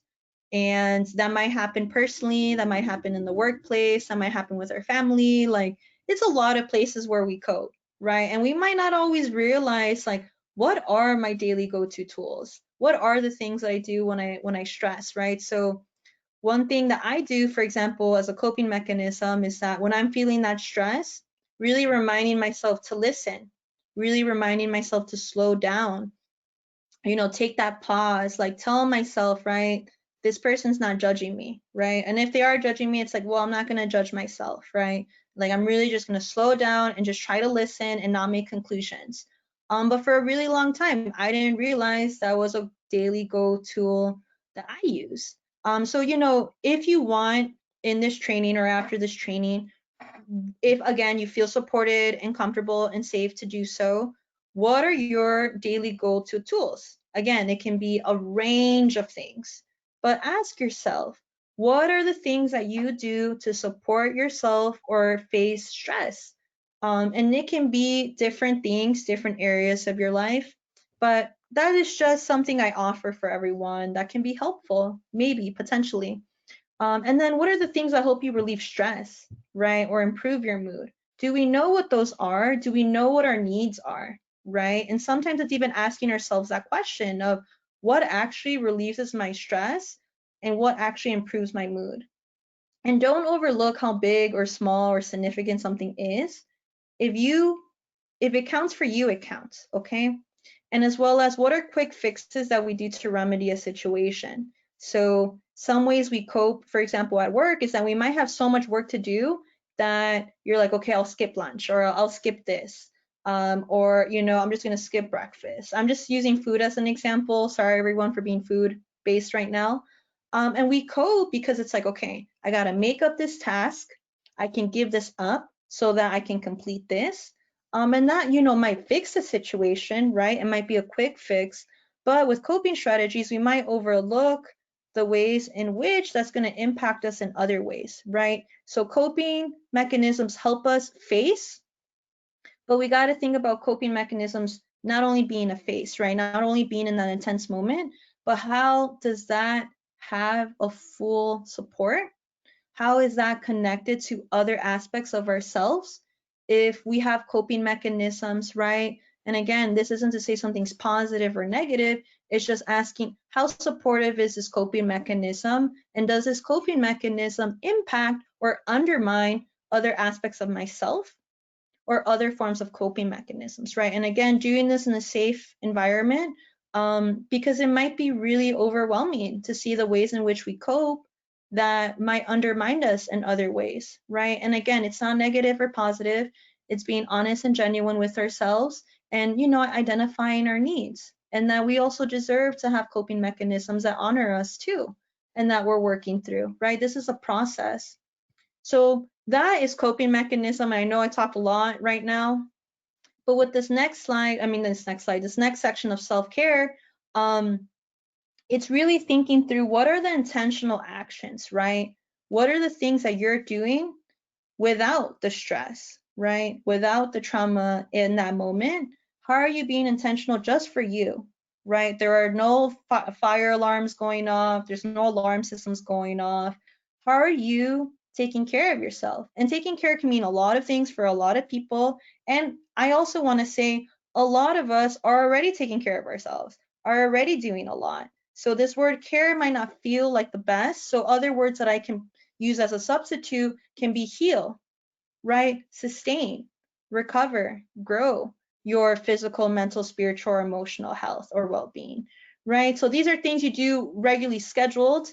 These are things that you can do to prevent and restore yourself from stress. So it's not that quick fix. It's what are the foundations that not only help me and honor me, but what are the foundations that I deserve with self-care? And one thing I want to share with this part of the presentation is that sometimes, depending on how we grew up and what we witnessed growing up, right, or in our environment or in our community or, our youth to adulthood transition, we might have not been exposed to healthy personal relationships, people, how we have relationships with ourselves. We might have had self-care, in workplaces that was, well, if you care enough about the cause, about the work, you're just going to push through it and you're just going to do it all and you're going to pick up yourself later. And some work environments, right, or some family or people in our life might have said that to us of if you care enough, if you're determined enough, you need to push through and the rest will follow. And that can be helpful, but that might not always work for us or for us all the time. And I just want to be aware of our self-care messages come from a lot of places. So sometimes when we're thinking about self-care, right, and what keeps us going, we got to think about what were messages that I was exposed to about self-care, about sustaining myself, about being intentional with myself. And maybe I didn't see that. I'll be honest with myself. I didn't see that growing up. And it's a lot of work to decide and to work towards and sustain on top of all the things you're doing. How are you going to self-care for you, self-advocate for yourself, choose yourself during these time? And with that, please let me know if there's any questions. This is a lot of information at once. And again, I just want to allow people to process and take this in at their own rate. So if you have a question that comes up and I'm on a different slide, please share or we'll connect at the end, okay? So with that, we're just going to move to the next slide with coping strategies. So coping strategies, right? These are very specific to, here they have listed as coronavirus. And with coronavirus or COVID-19, what are some specific things that we can do for ourselves in this moment, right? There's a lot of uncertainty, a lot of things that we've talked about. And again, what I just said, right? Increasing that self-awareness. So it's not labeling ourselves as what's good or what's bad. It's being interconnected. It's asking ourselves, how is me doing and how is me connected to other parts of myself? And self-awareness, right? I'm not going to give people a definition right now. I want you to think about, what does self-awareness mean to you? What has it meant in the past? How has that changed in this current moment? So if you want, right, ask yourself at a later point, what does self-awareness mean to you? How has it helped? How would you want it to grow? Okay, this is just some things I'll offer to people. And can you share that self-awareness with others, and do others, right, in your life, professionally, personally, you recognize that self-awareness that you have and that you're shining and growing, right? So that is just one way we can talk about self-awareness. Again, these are just one of many offerings that are out there in the world, and this is just one that I'm sharing here. The next one here, we have that taking that mindful action, right? So giving yourself time to process, to decompress, to reflect, even just moments of silence, right? Silence of not only sound, but attention, right? Like having an attentive silence of, I'm not doing anything, right? I'm not on my phone. I'm not checking something. I'm not tidying up. I'm going to go on a walk, right? I'm going to have mental, emotional silence. And silence has a negative connotation, I will say, but silence is really powerful, of really settling in of what's your body feeling, what's your mind feeling. And it doesn't have to be silence, right? It can also be space. It can be space to connect with people, connect with a hobby or an interest you've always had. But how are you taking mindful action for you? How are you taking mindful action to create a foundation, right? So how are you taking mindful action for that self-care, for those intentional steps for future you? So, or in past you as well. Past you is still with you if that is a way how you relate to yourself. So that mindful action is, how are you processing, decompressing, reflecting, or engaging in silence with yourself or with others, right? And then with that, creating the downtime, that's something that kind of overlaps with mindful action, but it's asking ourselves, how am I landing in this moment? Or do I feel like I'm fumbling in this moment, right? How am I feeling? Even just asking ourselves and creating safe, protected time, right? Like actual time that is for you, that is for real, that asks you, what do you need? What do you need? And what does that look like? And being really serious with yourself of, what does this time for you look like? What would it mean for you? And what has it meant? And the one thing I want to say here is that creating that downtime can also be, how are you creating downtime to transition within your work? So this can be your job, yes, of how you transition when you enter the job, right? Even if you're working remotely and you transition out of the role, what are the routines, the practices, the new traditions that you're building for yourself? So if it's having the mornings, just for you, right? You know, taking that moment just for you, or before you start your afternoons or your evenings. What are you doing to transition and mark your day that's helpful for you, right? And work can be one of those ways, but maybe there's other responsibilities, other things we do in our life routines that we can create transition points so that not only we have the familiarity, the separation, the space for each thing in our life, but we also give ourselves that downtime to just recover and slow down for a little bit, because a lot of our life can feel very rushed. And with that spreading compassion, which is the next one here, how are we spreading compassion? Yes, to other people, but have we spread compassion with ourselves? Have we spread compassion with all the areas that make us us in this moment, in our present day, but also with our past? A lot of us are maybe not patient with ourselves, right? Or talking to ourselves in a way that's maybe not very helpful or very supportive. So, yes, spreading compassion, I absolutely believe in spreading it with others, but have we spread that within ourselves? And in the areas that maybe we haven't, you know, what are the resources, spaces, or people, or even with ourselves that we can have those conversations with, right? So these are just a few ways, but if we're working with students, youth, families, program participants.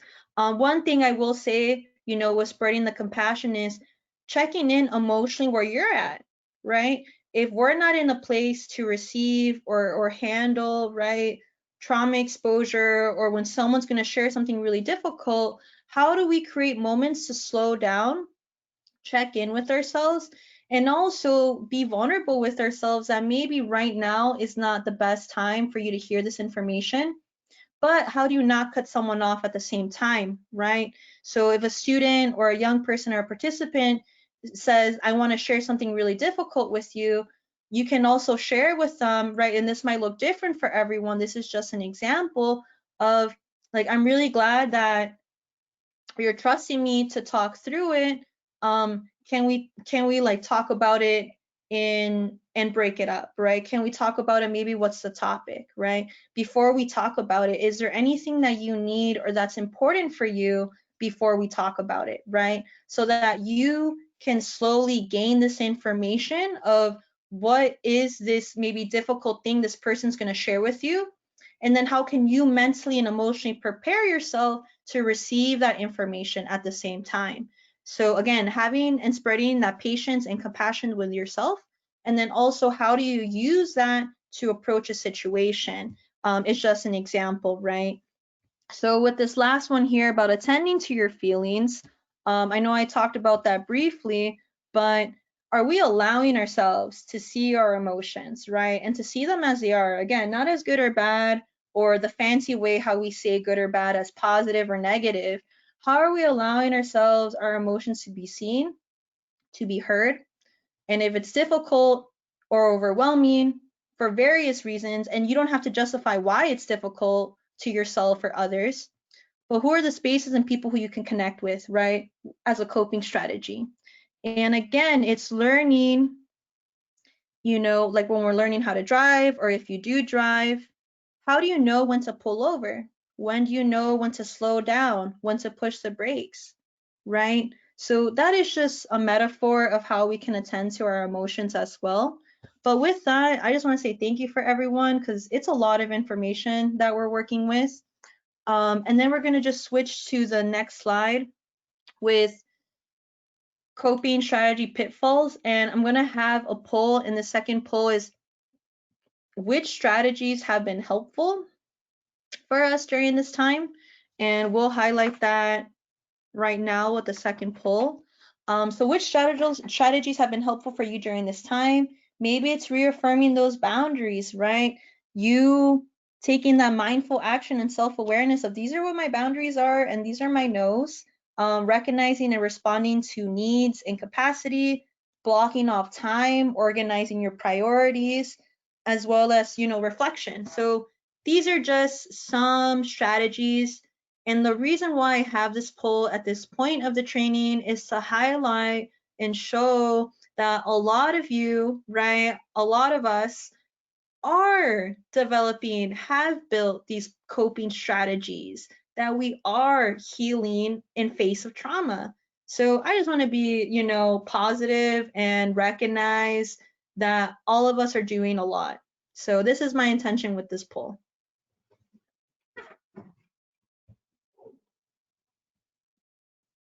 Okay, I'm going to go ahead and close it and share it. Thank you. Okay, everyone, thank you so much. Again, we are across the board, right? And again, the intention behind this poll is to kind of hold up a mirror to you, right? And say, look at everything that you've been doing and have done. And I'm sure if I provided other options and examples, people would have maybe clicked on those too, right? So really see this as a reflection of you and the new traditions, coping mechanisms, strategies that you've built upon, and you're also growing, right? And it's also, you know, in this moment to recognize what are some coping strategy pitfalls. And this is going to be pretty brief, but avoidance being a pitfall, right? Of my way to cope is I'm just going to avoid this. I'm just not going to pretend, I'm just going to pretend it's not real, that it's impacting me. And you know, it can be not acknowledging a situation because its gravity can feel like too much, right? And it can be pushing away distressing thoughts or distress by distracting ourselves in ways that can undermine our health, our well-being, right? And avoidance, again, I'm not gonna say like these are bad and good, right? That's not my intention. It's just to show when these things show up in our life and we're avoiding, how can we create that recognition of I'm avoiding this, I am denying this, and how can I have a genuine, honest relationship with myself so that I can bring this pitfall forward and know what is impacting it right now, right? Because when we avoid things, when we constantly distract ourselves in ways that can be harmful or lead to future stress, that is going to create tensions in the future, right? And how do we see avoidance or numbing as withdrawal as signs for help? Signs for help. And again, it's up to you what this looks like, but we also want to highlight that some of our coping strategies can look like this, right? It's numbing and withdrawing of how do we escape from uncomfortable emotions. And another thing that can come up, because we talked about anger earlier, is that maybe we're having outbursts with our friends and family or significant others, right, or children. And another thing that can come up is on a societal level, right? Our coping strategies that we've seen is, for example, calling COVID-19 Chinese virus, right? So blaming a specific group for this global pandemic is something that is a pitfall because it doesn't really help us address the root of the emotion that we're feeling. And we're scapegoating as an example, right? So these are some pitfalls, some things that can come up. And I just want to say also thank you for everyone for engaging in that poll, okay? And with that, we're going to just transition to the next slide.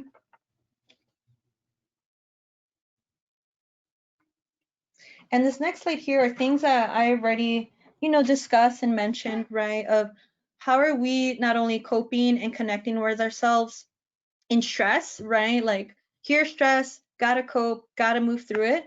But how are we with our self-care, with our coping strategies, with self-awareness, right? Creating downtime, spreading compassion, doing this in ourselves, right? Us.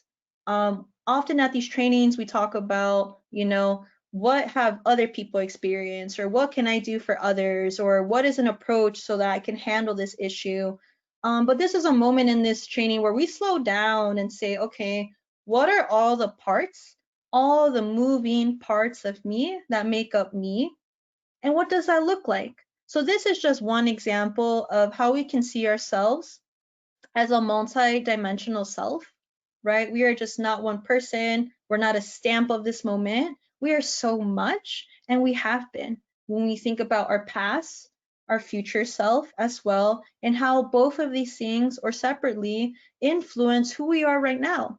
And I want to say with self-care is that this is something that can impact us in so many ways, right? We don't want to use or talk about self-care as where we're not, right? The areas that we have not achieved or the goals that we don't have. Goals can be very helpful and important, But with self-care, at least what I want to offer you, and again, this is just one offering of many, but how are we supporting and advocating ourselves?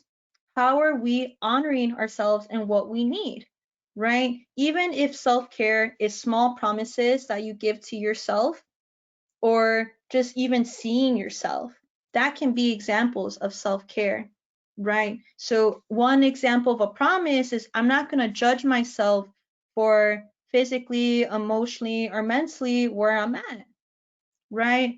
I'm just going to do what makes me feel good or supported, or create some breathing room for me, right? With all the stress that I'm navigating. Another way of self-care that we can think about is, and kind of break apart, is that self-care is not punishment, right? Self-care is not, for example, physically of that I hear a lot of people share with me in these trainings is, when I think about self-care, I think about being super fit. I think about running that marathon. I think about, all these achievements that I want to have, all these goals that I want to have.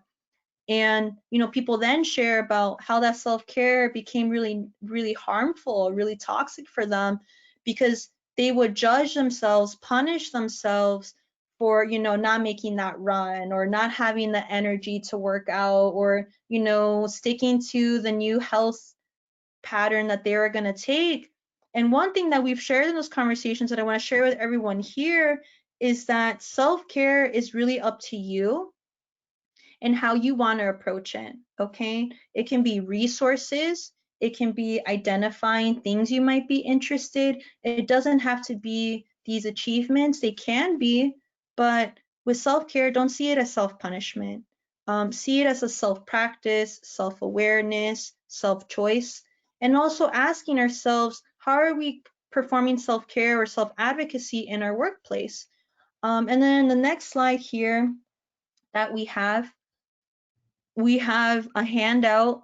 This is in the handout for the handout. Sorry that I'm blanking on the name of the handout. It's called Tolerance for Uncertainty in COVID-19. So this is in the handout, kind of in the middle section. But this is something that I want to give to everyone just to consider, right? It's just an offering, it's an option. But how can we think about self-care, right? That's self-choice, that's self-advocacy, that's self-awareness, as acceptance. And there is this term and this model that is available called radical acceptance. But it's how are we accepting our present moment, ourselves, without that intense desire to change it, right? That sense of control or judgment. It's recognizing what is and where we're at, and how can we respond accordingly, okay? Let's take into account what is in our control, what we are aware of, and then maybe what is out of our control. And I want to say again, doing this in a safe environment is very important, because of a lot of trauma that we can experience can come from experiences where we didn't have control. So even though this is a way to grow and ground self-care, it can bring up difficult emotions, right? So doing this in a safe environment is key. But in this resource and as a model, it's first recognizing what are we struggling against? What are the aspects of ourselves that we deny or that we reject? Again, you can do this in small bits. It's really up to you how you want to approach it and move through this information. So no, this doesn't have to be everything and all at once, okay? We can mentally think about our self-care, right? Multi-dimensional selves. We can think about radical acceptance through one aspect of ourselves. Maybe it's the emotional piece, right? Maybe it's the mental piece, the physical piece. If you want to do all at once, for sure, I encourage you, but know that you can go again at your own pace. So first, struggling what we're coming against, exploring, right? What is this discomfort? Where is it coming from? How is it impacting me? What are the messages my body's telling me when I'm stressed, when I'm angry, when I have these responses? Okay, so it's kind of seeing the environment and how it all comes together, as well as that next step of how do we, again, that keyword, safely endure, right? How do we endure this practice, extend this practice of noticing what we're even struggling against, naming it, having a conversation with it, identifying it, seeing how our body responds to it and how uncomfortable it is. And that's where the tolerating piece comes in of how do we hold steady But the key word is safely endure, right? How are we safely doing this at the same time? And then with that, right, the next two things, it's really discussed in the handout, but how do we let our emotions come and go? And how we let our emotions move and be what they are, right? Again, it's not saying like emotions are bad or negative or positive, but how do we let emotions tell us what our body's letting us know? How do we have conversations with them? And, see our feelings as a living thing at times, right? And then the last part here that I find so helpful, it could be helpful, with how do we befriend, see value within our difficult emotional experiences. And again, this doesn't have to be about everything, right? It can be one aspect that you feel comfortable in addressing and how you want to accept yourself or have been accepting yourself.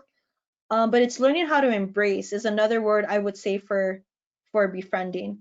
So with this is just a perspective that I wanted to share with everyone about how can we move these things, this concept, when we discuss self-care, right? When we discuss self-care, what are the things that we are resisting to come against, right? And a lot of it's not our choice. It can be environment, right? Of I just don't have time or energy to care for myself. I don't have the time and energy to, do all these things. And that's okay. We can be there and say that, okay? And then we can move towards how does that impact you, right? From a curiosity perspective of, all right, what is this discomfort? How is it showing up in my body? So this is just one way of many ways we can think and move through self-care, not as only what are my achievements, what are my goals, but self-care as acceptance. How are we accepting ourselves through this holistic, non-judgmental, and hopefully opening experience for us, okay? And if you have any questions at all, please feel free to jot them down, email me afterwards. But this is just one thing I want to offer for everyone, right? So you can still treat yourself with self-care, of course, but also how are we accepting ourselves in this complexity that we are in the world that we're in? How are we moving in it through acceptance as a principle that I just want to share? So with that, I think we have a poll. I think we have one poll coming up, and it's what are the challenges to self-care? And I think it's important to talk about what are the things that get in the way, right? That we resist or come up as resistance, right? Or as barriers is another word I like to use. So, having the time or energy, not being sure what would be self-care, right? But you're trying the best with what we got. Barriers and accessing supportive space. So that's a huge one. As well as what are the messages we grew up about self-care. So this is just an opportunity to show that self-care is complex and it can also be challenging, right? I definitely want to be honest about how self-care can be overwhelming too. So I'll stop talking and allow everyone to engage in the poll. So I just want to say thank you for allowing me to speak and open up with you during this time. And also thank you for engaging, at this point of the training. I know we're almost done. We got 15 minutes left. So thank you for making this time count. Okay, thank you everyone. So, one of the biggest ones that we have is having the time and energy for self-care, right? And then the other ones are across the board. And again, this is why it's so important for us to think about self-care as acceptance, right? As understanding and seeing where we're at and what we don't have and not blaming ourselves, right? Not avoiding these things or denying these things, but being humble. It's a humbling process. So that not having time and energy, it can be something you do in your self-care of I don't have the time to do this, but I know I deserve this. I know that I'm interested in this. I know that I gave a minute or 5 minutes to do this week, and I'm proud of that. Yeah, did I finish the marathon? No. But did I stretch? Yeah. So it's small things like that we can recognize and give ourselves shout outs for in accepting ourselves and our self-care as encouragement instead of punishment. So thank you for sharing that poll and thank you for participating. We're going to be moving into our final sections as we finish. And this is kind of an overview of everything that I've sprinkled in, throughout the training. So again, just let it sink in, take the information that you would like. There's no pressure here. And we've already talked about the collective trauma of COVID-19 extensively. So we can move to the next slide. And, this is something that I've really been encouraging as a trainer, right? That we can talk about trauma from an individual experience, but we also have to discuss it as a collective trauma. And that collective trauma is here in this definition, right? And it's really important that entire groups of people, a society is suffering. We're suffering, we're grieving, we've lost from exposure. And with this, right, it's how are we reflecting collectively and recognizing this individual and collective experience? We might not be really doing that to the full extent. And that can be frustrating and even confusing for us who are maybe adults in the room, but also for young people, for our elders, for everyone who's in the room of, yes, this is collectively happening, but we're not collectively discussing it. So with that, I just want to move to the next slide. And this is something that I was briefly mentioning, right? And this is a quote. So this is someone who said it. But their quote is, and maybe this is something we've heard, we're all facing the same storm, but we're not in the same boat. Some of us are on yachts and some of us have dinghies with holes in them. And I think that quote really reflects the magnitude that we're in right now. And with that, we're just going to transition to the next slide of, this is a really brief section, right, in the next slide. But talking about the storms of crisis, there's like crisis upon crises.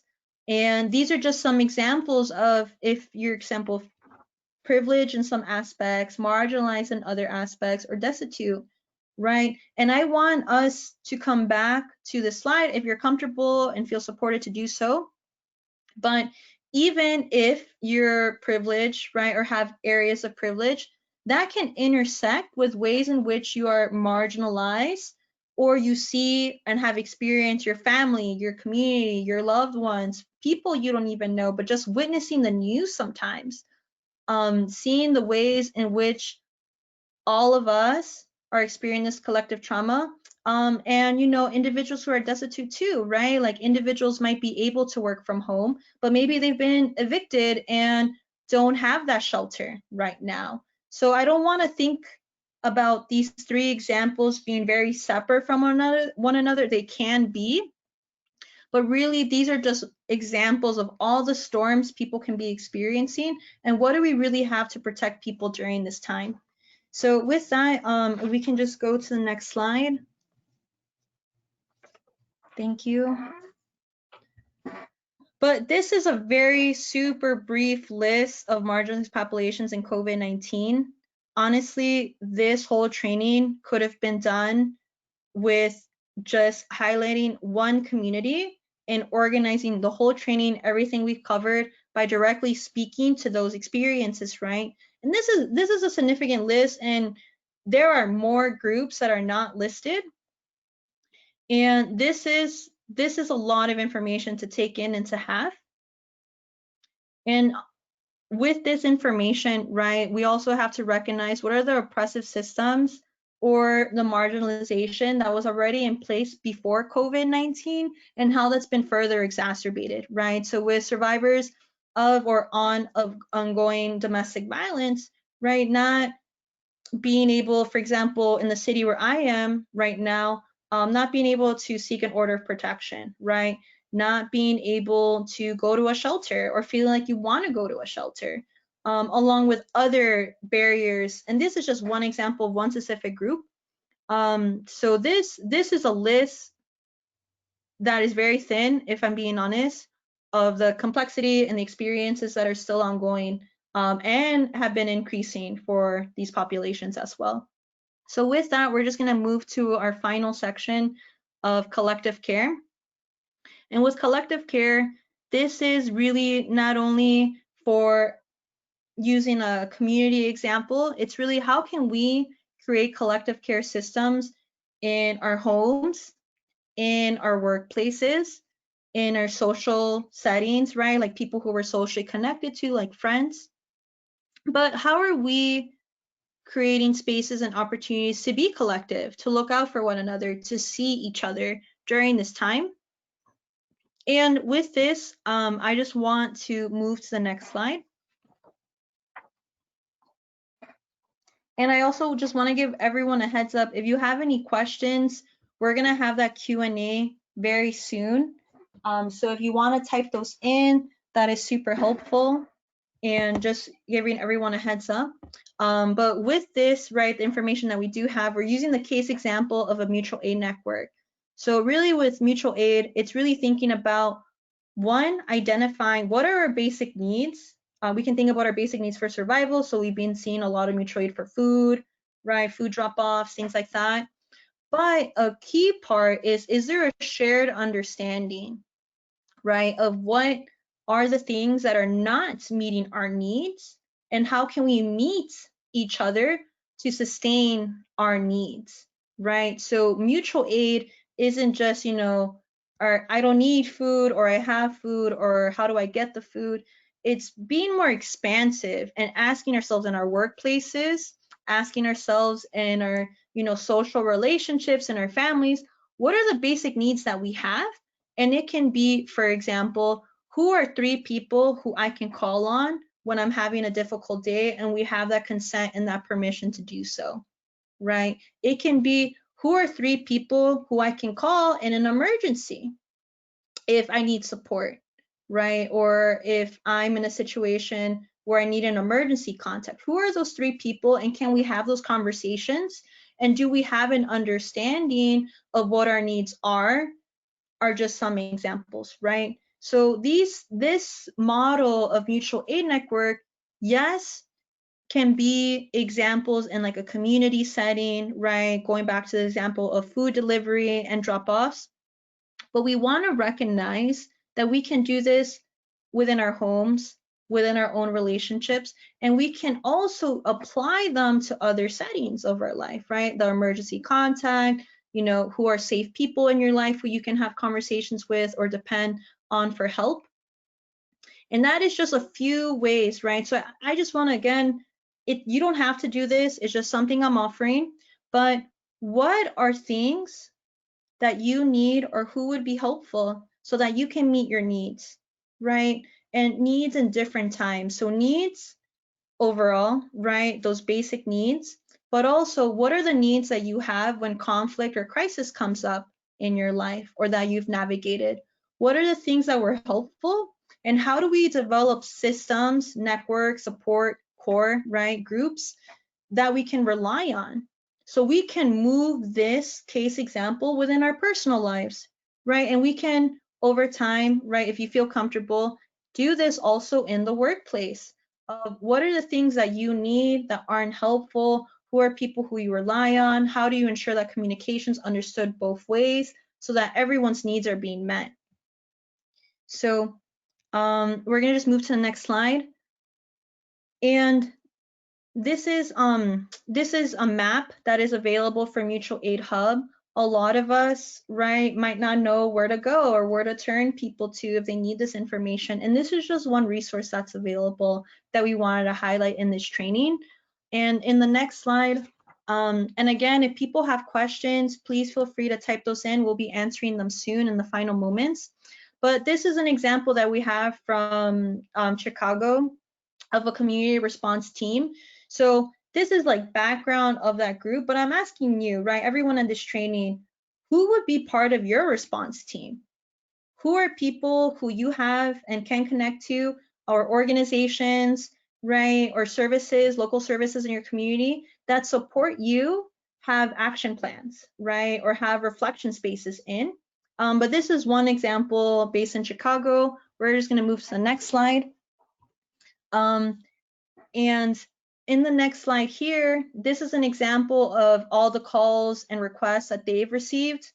And this might seem like, okay, this is what this community did. How does that relate to me in this training now? One thing I want to encourage for people at organizations, as service providers, you can, right? We probably have a lot to do, but let's think about what are all the types of calls for help that we've received from people. How can we organize them, right? Is it health? Is it food? Is it a specific need? And then how have we completed those requests? How do we do this not only for our participants, but also for youth, right? For our staff as well, so that we know what the need is. We know we've identified the resources and we're aware what is outside of our capacity as this crisis has continued, but also as lessons learned as an organization. So with the next slide, and again, thank you for moving the slides. This is a slide that we have about what can you do to give back, right? What are things that you can do to support the community care, the collective care? And again, like we did in the beginning, this slide is blank on purpose because first I want to ask you, what are ways that you can give back to yourself, right? Collective care is only possible when we are supported ourselves, right? And then the next question I want to ask you is that how can you give back to your past self and your future self, right? There's so much that you're doing right now and probably balancing right now and have overcome. How are you first giving to yourself in this multidimensional way we talked about when we were reviewing self-care? And that third choice, right? Who are the people that you feel collective with, right? So who are the people in your community, family, social connections who you want to have these conversations with or just want to connect with on this level or expand if you have? So with that, right, we are at the end of our training, and I just want to say thank you for everyone who's been participating, everyone who's engaged in all of the polls, right? I can't see you, but virtually, right, we share this connection, and I just want to say thank you for your time. We do have one question in, and I want to say thank you for that. The first question that I see here is that, will you get a copy of the entire PowerPoint session? Yes, you will receive it. It's also in the control panel with the handouts. So you'll have access to that. And then also this is being recorded, so you can always jump back at any point and, you know, at your own pace. So thank you so much for that question. And we still have time for more questions, so I'll be around. I'll be here. And oh, I just wanted, someone said, thank you for sharing this useful information. I'm only able to share this information with, you know, people participating in polls, people sharing earlier what their objectives are. So I just want to let you know, thank you for saying thank you, but I want to say thank you to everyone who shared their time and who was here today, because all of you, you know, really made this presentation what it was. And you know, there's only so much I can do on my own, right? And I just want to highlight everyone's participation really helped me as a trainer. So sharing that thank you back to everyone here. A All lot of right. things. Thank you, Oh, everyone. sorry, Jocelyn, to cut you off. Oh Did you no, have you're any fine. other closing thoughts? No, it was just a lot of thank you. So again, sharing that thank you back. Everyone, just know you can email me. You have that email. And just know my door's still open after this training, okay? Awesome. Thank you so much, Jocelyn, for this great presentation today. And a big thank you to Ashley on here as well for helping me run the webinar today and run this series and set everything up for our center. I think this training has been extremely valuable, and I know that anyone who couldn't attend today will still find it valuable with the recording and everything, which is great. So with that, I'm going to close us out. Again, the recording and the handouts and PowerPoint slides will be on our website, as well as the Illinois WorkNet website within 48 hours. And then if you could just take a brief moment and please give us feedback on this webinar, we would really appreciate it for our future development of webinars in the future. That link is in the chat box, and then it will also be sent out in a follow-up email tomorrow morning. All right, thank you everyone, and you have a great rest of your Thursday and a great weekend. Thank you, everyone.